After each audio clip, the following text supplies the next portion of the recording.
What it do? It's your boy Noochie. You rocking with Amped Official.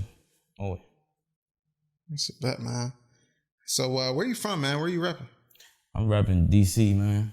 I'm for real. I'm rapping the whole DMV as a collective, to be honest. But you know, when it boiled down to a DC, where it all started at. You talk about where it all started. When did you first start rapping, or like when did you first started taking it seriously? I always rap, and I felt like I kind of took it serious, but not like I wasn't old enough to be professional yet. But you know, at least on my own, I took my writing serious since probably like 11, 12 probably, and then like I started taking it like all the way serious, like as far as like dropping stuff and like caring about what people thought. Is like that's probably like 2011, 2012.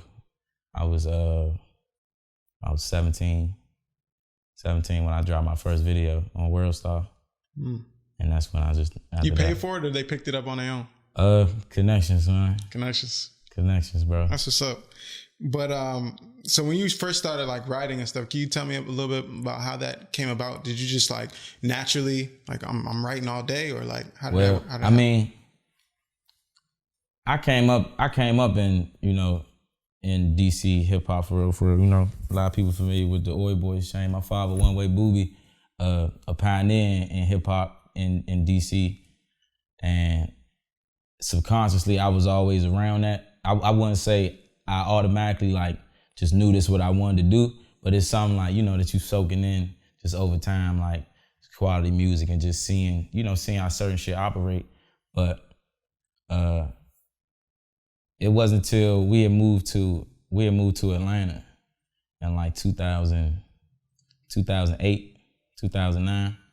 And when we moved down there, I ain't know nobody down there. We moved to Atlanta from up here. And 9 times out of 10, I had headphones in my ears all the time, and I was listening to music. And this is around the time like Wale More About Nothing just dropped, Kid Cudi, a kid named Cudi, Big Sean, Finally Famous, J. Cole, Friday Night Lights, and So Far Gone. And I also was listening to like a lot of older hip hop from, you know, my father, a lot of R&B from my mom and my grandma, and like just the women around me. Like, so I got like a good balance of music that, you know, after listening to all that and then like being like out of town and locked in with that, I just eventually like, I liked what the music did to me. And I felt like I can explain stuff from my point of view just like that, or like it was a goal of mine at least to try to do that. Yeah. So yeah, sure. that's kind of like what made me gravitate to it. Probably, so it sounded like loneliness. But I ain't really feel lonely. But that's just what sparked me to take it serious. Were you a single child or only child? Hell no. I'm the oldest of 5. Oh shit, okay. Yeah, I'm the OG. Yeah.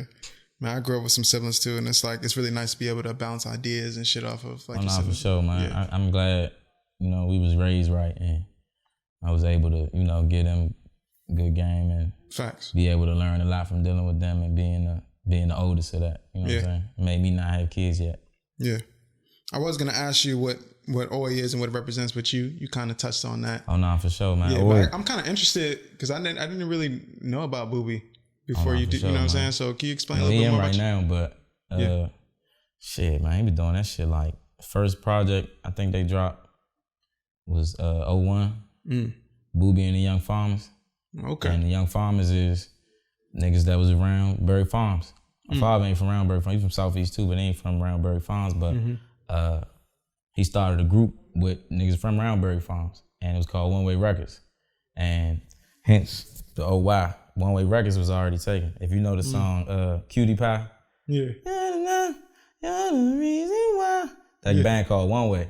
Oh, okay. So One Way was already taken. So when they tried to trademark it, they just called that shit Oi Boys. They took the first letter and the last letter of One Way and made it, you know, Oi. So is that? I wonder if that's like your dad's chain, like your original chain or something like that. Oh no, for sure. Is it really? Yeah. That's what I thought, man. Bestowed upon me. Yeah, that's what's up, man. That's some legendary shit right there. For sure. Where did the name Noochie come from? Shit, I came from birth, for real. Oh, okay, cool. My mother's best friend, Tamara, they call her T2 up New York. She her birthday the same day as mine too, June 9th. she called me Noochie or something as a baby, and then it just matured over the years, but it just stuck. So I've been Noochie as long as I've been my birth name. For a fact. Yeah. And you talked about, June 9th. One of the songs that I really, really fuck with on your new tape, which is Sneaky Tape, was Gemini. For sure. Yeah, man, I really love that track for a fact. Cause that one. That's yeah. home. That's home. You a Gemini? Nah, I'm a Cancer. So see, that's what's up, Gemini man. on my chart though. Nah, that's what's up, bro. But yeah, that one is definitely like one of my favorites. Like when I've been sitting on for a while, that I was just like, I can't wait to put this out. Just for a fact. I want other people to enjoy it, or like just, let other people into my mind and stuff. And it also get to see what other people mind at for real. And especially like with this astrology shit, like I don't really know astrology. Like you talk to females, they always talking about it. I could talk to you for an hour, talk to you for 2 hours, it'd be cool. Then like, what's your sign? Gemini. Oh, you crazy, man. Whole switched. I'm like, dang, what the fuck, I didn't do nothing. For a fact though, man, I definitely resonated with that. I had to speak for us on that one. For sure, man. So talk to me a little bit more about how you got introduced to Atlantic. Like, how did that happen? I was working with this producer named Shakespeare in Atlanta, and he produced Bills for Destiny Child, No Scrubs for TLC, got Grammys for them. And he had reached out to me, or we had linked up around like 2015, 2016, and working with him down in Atlanta just opened the door for like so many people, so many different relationships between like Southside, TM88, T.I., Ludacris just walking in on sessions, Jazzy Faye just walked in on the session and just hopped on the song. And the song that Jazzy Faye hopped on called One Day, we ended up shooting a video for it. We got it on BET Jams, we got it on Revolt TV. It was the video of the week. And they held it longer than they was supposed to, and like a lot of people it was causing a lot of traction for real. So I got reached out to on Twitter, and that's kind of where that's where the Atlanta, the verified Atlantic page just hit you. Nah, it wasn't a verified Atlantic page. It was my man from New York. He down in family now. This is our first interaction, but he family now. His name Lord Nez. He from up Hollis, and he reached out and was like, man, my bro Omos, we got a situation, man. We just, want to see where it could go. We're gonna get you on the phone and just, see where it go. And then after that, I ended up working with Omos Keith. He produced Channel Orange for Frank Ocean. Oh, wow. A lot of Blonde. He was in the group. He's still part of the group. Sarah. I don't know if you're familiar, but they was signed with Good Music. And, he just like an important piece in music, like out on the West Coast, and just with sound, period. Like so many people underneath him like that. He didn't introduce me to just like real musicians, like people that do like music, and like he introduced me to Anderson .Paak. Oh wow! And that relationship then took me a lot of places. Like it's all about these connections. It's really all connections. Because even at the end of the day, I'm not with Atlantic no more, but I would never go back and not do it again, or not go through anybody I didn't went through, because it then led to me meeting endless people and just building these relationships over the years, and just being able to do certain things that if I didn't get affiliated with them, it probably wouldn't have happened. Or, it should go exactly how it's supposed to, bro. For a fact. Do you think you ever don't question it.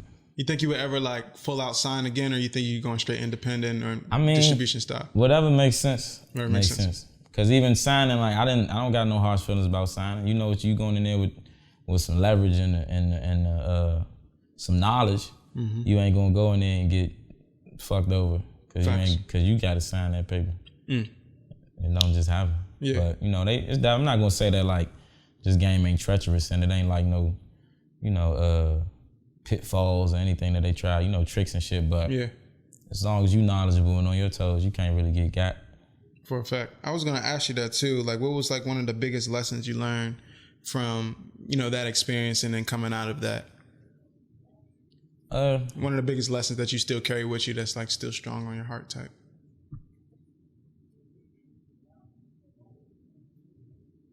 I just don't look at, it just caused me to be more optimistic, period. Because it's like, I could look at the negatives. I could look at what didn't happen, and you know, how I would have liked it to go. But like I said earlier, if I could go back, I wouldn't change anything because that has led to this, and these has led to these things, relationships with these people, and just stuff that I've done or songs that I made and put out. Like, it's all, you know, it's all designed, like, you know, for your, I don't even gonna say for your well-being at the end, for the but growth, I'm guessing. Yeah, for your growth. Yeah, definitely for your growth. For sure. I feel like I'm definitely been through the ringer, but I like it. You know? Facts. What was one of the hardest things you went through that you felt like, you know, really allowed that growth or really like strengthened you to, or, you know, a time where it was like extremely hard for you to look at the positives at the time? Oh, for sure. When my pops went in, yeah, he been in for like 2 years now. So that was like real detrimental, being as though he the CEO of the label. Similar to like Lil Wayne. Lil Wayne line, lock my CEO up. Now I'm the CEO, fuck. You know what I'm saying? So it's like, I like take over, step in. Cause it ain't, like I said, I'm oldest of 5. So it's a whole family that was affected. It's a whole, to be honest, it's a whole city that's affected. Cause they ain't got an OG like that I had, that I feel like, you know, instilled a lot in me. And majority reason for why I am the way I am. So it's like, I feel blessed to have had that, and I also feel, I don't really call it a burden, but I feel like it's almost like a duty. Like, I gotta help get that message out, them ideas out, or them ideals that instilled from, you know, from an older generation that is miscommunicated for real. Cause like I'm a young, like people think I'm way older than I actually am. Yeah, I'm only 25. That's crazy. And you know. Yeah, it's wild.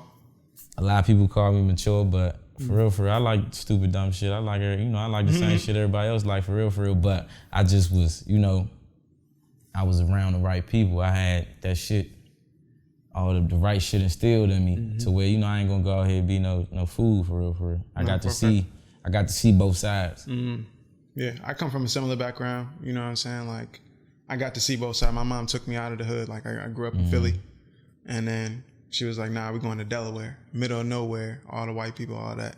So I got to see both sides, and that allowed me to mature a lot quicker, because I was like, nah, I'm not going that route. Like, I got to see the other side. Oh, for sure. So I definitely can relate to that. Let's rewind a little bit, man. What do you think was like your first big break before, you know, you got hit up by the label? Like, what is, you know, the song that really resonated with, you know, your fans, and, you know, that first thing where you were like, damn, yo, this shit might actually pop? All right, well, I got 2. Okay, cool. My first one is like the one that I was like, oh, I'm about to do music. When I, like that video I said I put on World Stars called Gotta Go. If you want to look it up, you got to look up One Way Nooch. Okay, Gotta Go. One Way Nooch, that was the first name? Yeah, that was the first video, okay, bro. And like, just like even like in school, like people was saying like, for me to be 17 and everybody to be like, you know, showing that they like this junk, is like, that was enough for me. And then my man Ryan, shout out to Spy Bread, I've been recording over this since I've been recording, and he was the one that was like, so shit, what we gonna do? We gotta do a whole project now. People were liking it. Like, so that was Gotta Go. That was big for me.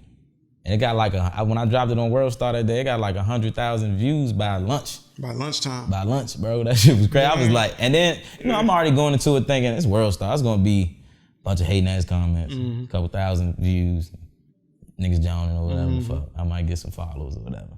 But nah, that shit was going up. People DM me like, man, you got a whole project out, blah, blah, blah. I was like, I only had one song at the time. So I was like, shit, we gotta start to get to work. Hell yeah. But after that, the song that I feel like made me feel like, all right, we could take this shit somewhere else, was called Gutter.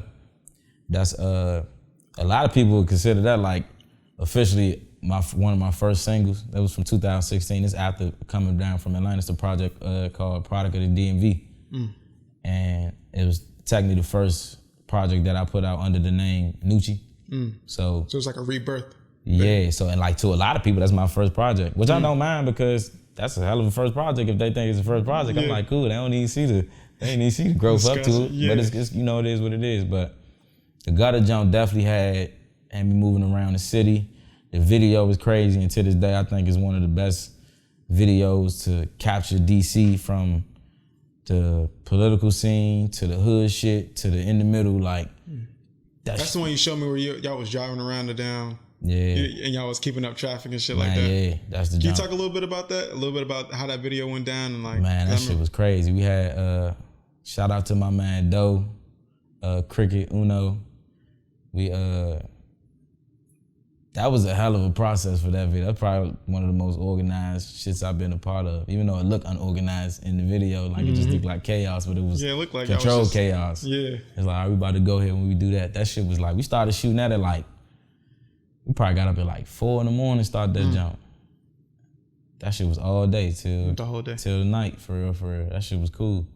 That's what's up, bro. It's a lot of people that ain't no longer here that's in the video.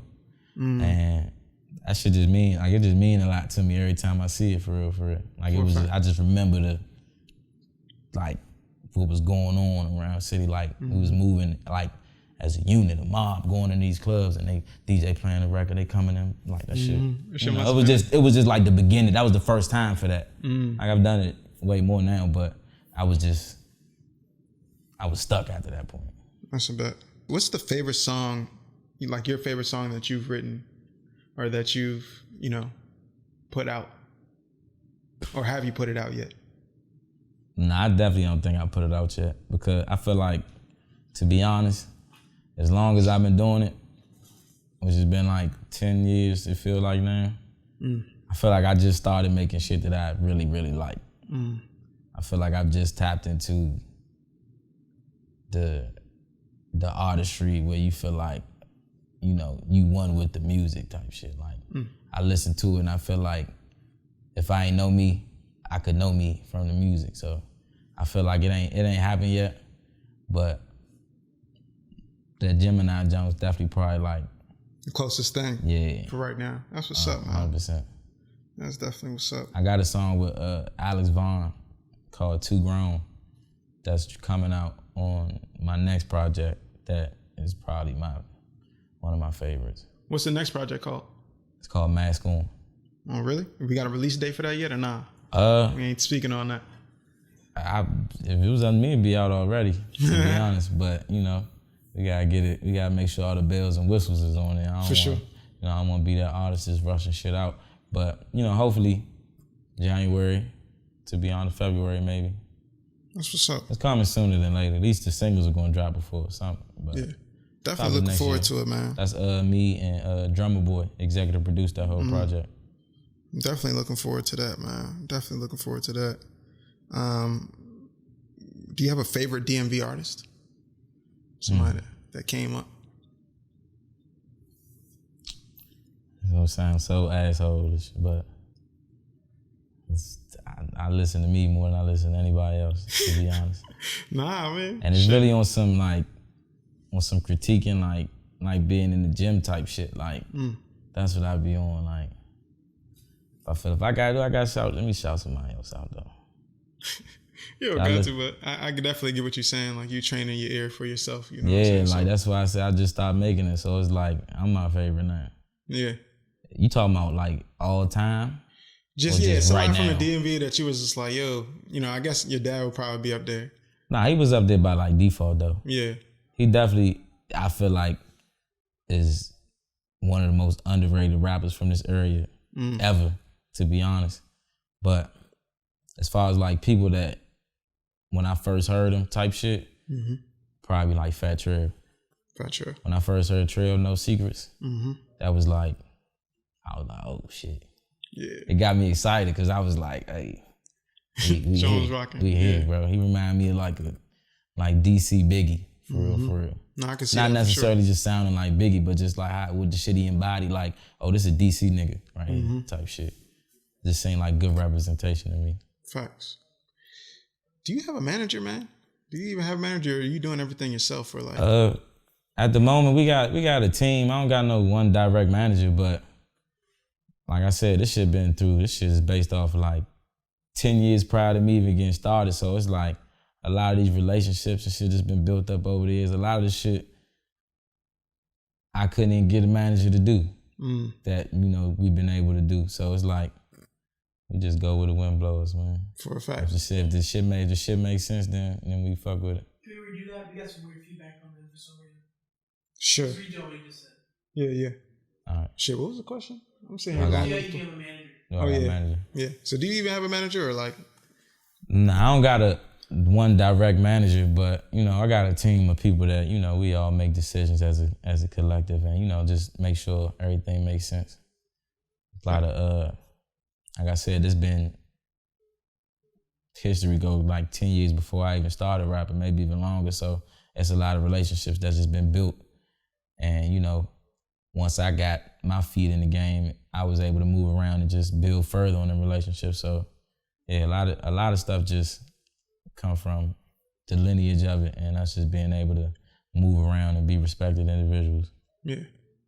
One thing that I've been learning a lot, just being a manager in the industry, is the marketing, bruh. It's like everything.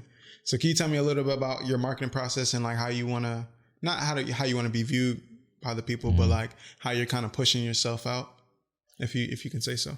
What I've noticed is that a genuine connection, however you can figure out how to genuinely connect with people, is I feel like the best way to market.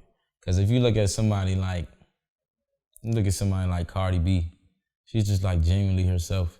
Yep. And then like even you feel however you want to feel about the music or about her image or whatever, but people genuinely fuck with her because she's her. Mm-hmm. And I feel like a lot of the people that we fuck with or hold to a certain standard of music, we may have never met them, but we didn't listen to their whole catalog and we feel like we know them. So like Cole. Yeah, exactly. So I feel like whatever things you could do to tap into the grassroots or like get them people that like really gonna fuck with you forever, like I feel like that's what I focus on. Like, all right, for example, the front porch freestyles I do. I started that when I was signed to Atlantic and I didn't want to put nothing out that they, have ownership of or be a part of that they really ain't had nothing to do with. So I was like, let me figure out something I could do. So I started front porch freestyles. And I just doing it just to, stay in people's face and be able to provide music. And that ended up snowballing into a thing. I'm getting stopped out in the street. Hey man, you be doing the front porch, man? Fuck with them Jones, man. The front porch freestyle, man. You doing the front porch freestyle? Blowing my phone up, man. You can drop no freestyle today? Like, it didn't turn into something. So it's like, that's what I focused. I focused on like the genuine shit that real people fuck with. I can't sit there and worry about analytics and all this bullshit, cause all that shit changed, and that ain't my profession. I'm an artist, bro. I'm here to connect and create. I'm not trying to do all numbers and all that shit. Yeah, I worry about it when I'm supposed to. I feel like that works a lot better because I've been all up in the analytics and stuff like that, and I realized that the numbers is like it's some BS. Numbers will drive you crazy, bro. Yeah, it's draining. You know what I mean? Like, but when you're actually connecting with somebody and like connecting with somebody with your music, 100%. That shit means 10 times more, for a definite fact. Talk to me a little bit about this clothing brand that you briefly talked about. If you're familiar, this is my end logo. Shout out to Dylan. Made the logo for me. But we got this ain't part of the brand that I'm talking about, but this is where it came from. It's gonna be called Nobody. It's gonna be coming soon, man. Y'all gonna fuck with it. For a fact. What's your favorite pastime besides music? So if you're not doing music, what kind of things are you be fucking with? I'm on the game a lot. Which ones? PlayStation. Yeah, but like Call of Duty, 2K. You're a 2K guy? I play anything, to be honest. I try it out, cause it's really like you said, to pass the time by. So I really just pick it up if I ain't doing shit, or if niggas talking shit and I got crushable man on 2K or whatever, or if niggas on the duty, I get on it. But for the most part, playing the game, listening to music. I like doing shit with my siblings, for real. I really like traveling. Like, I just like driving. Like, I just drove from here to Cali, bro. Did you really? Nah, for sure. And back? Yeah, we had to drive back. Of course. It was the only way back. Yeah. I don't know why I asked that. Nah, I did that after I signed with Atlantic and went out there to go work with Omar's because it was like, I done been out Cali before, but we had a Sprinter and I was like, shit, I want everybody to go. For real. And like, I felt like this was going to be the start of something, longevity shit, which it is. I still fuck with Omar. That's my boy. But I wanted everybody to go meet. I wanted them to meet my people and my people to meet their people. So we all mommed out there, but that shit was cool. Did you guys stop? Or went straight through? You stopped for gas? You guys didn't stop to sleep or nothing like that? Nah. We was in the Sprinter. It was like 8 seats and 6 people. Okay, yeah. We had a PlayStation. Oh, you had a PlayStation in there? We had a sound it was system lit. in there. That shit was lit the whole way. That shit was cool, to be What honest. was your favorite place to stop when y'all stopped? Or like favorite place that y'all passed by? I like Denver. Denver. The tree over there, huh? Well, yeah, did we get some tree? I don't know if I was smoking yet. Oh, okay. I was smoking yet?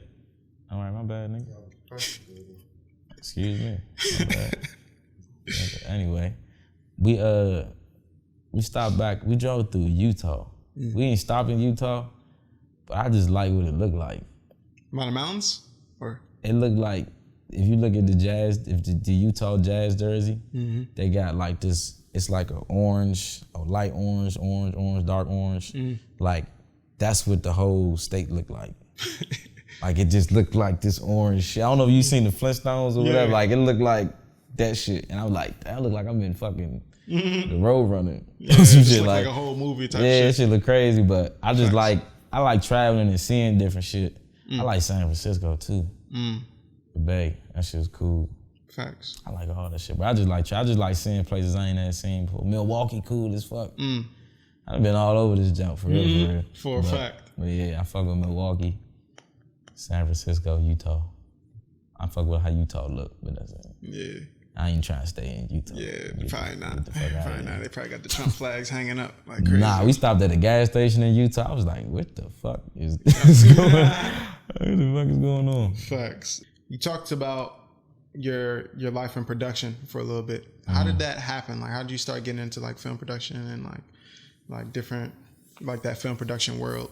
Man, whatever door open, I just go up in there, man. Facts. To be honest, like if it fall in my lap, and it's something that I'm super interested in film. Like I've been writing a lot of stuff. I don't want to give out too much information about it because this is stuff that I'm really trying to make happen. But like I'm deep in the film shit, so it's like once the opportunity came up to get behind the scenes and see how I really operate and see everything for what it's worth, I was like, oh, I got to. So I started.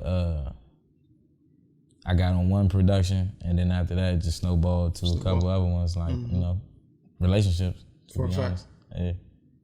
I was gonna ask you like, what would you tell like an aspiring artist? But I'm guessing you probably answered that. It's the connections and just kind of staying positive, really, right? Yeah, you gotta understand that this is not for the weak-hearted. And I feel like even like the word, I don't want to say the word artist is loosely used, but as far as like the profession of artist is so easy to be considered that you are one so easily. Like you just get a Pro Tools and a laptop and you an artist now. So it's like you gotta understand that with it being so easy for everybody to do it, everybody not gonna make it. So you gotta understand that your role might not be the artist. But if you feel like this is what the fuck you supposed to be doing deep down in your heart, nigga, just go all in for it. Don't take no for no answers. And just keep working on your craft. Get your 10,000 hours into you feel like you got it.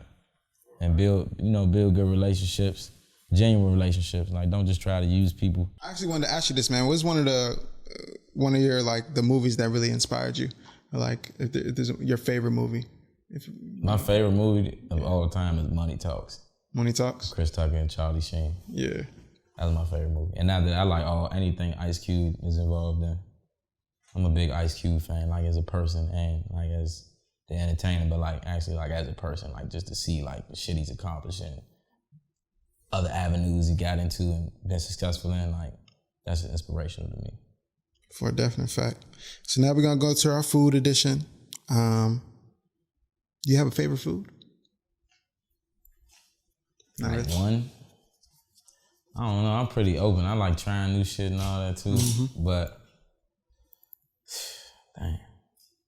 You could pick one thing that you could eat, not every day, but like most of the time. Hibachi. For sure. Hibachi. For sure. Hibachi. That's a bet. I get hibachi every day. For a fact.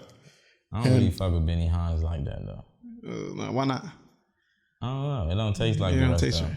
them. Oh, all right. It seems like it should taste better, but it don't. Yeah.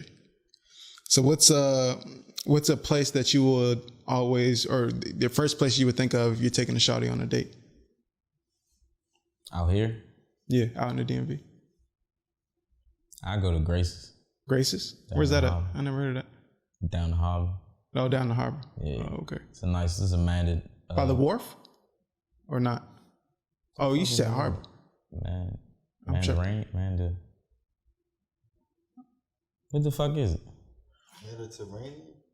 Mediterranean? It's not Mediterranean. It's another M word. Chinese, motherfucker. Mandarin. Oh, Mandarin. Grace's Mandarin. Okay. Yeah. And what's a restaurant you would never take a first date to? Fuji Mountain. Definitely not Fuji Mountain. Fuji Mountain, what the fuck? That's a hibachi jump, but it's like the worst hibachi jump. Oh, It's shit. in Temple Hills. Do you I have wouldn't any, go there. I've been there a lot, but I'm not the first one. Facts. We might go there like after like a couple times. We go to just grab this little bullshit jump real quick. You're not trying to impress her no more. Yeah. I'm just hungry. Yeah, I feel that. Do you have any health restrictions? Not that I know of. Can't breathe underwater.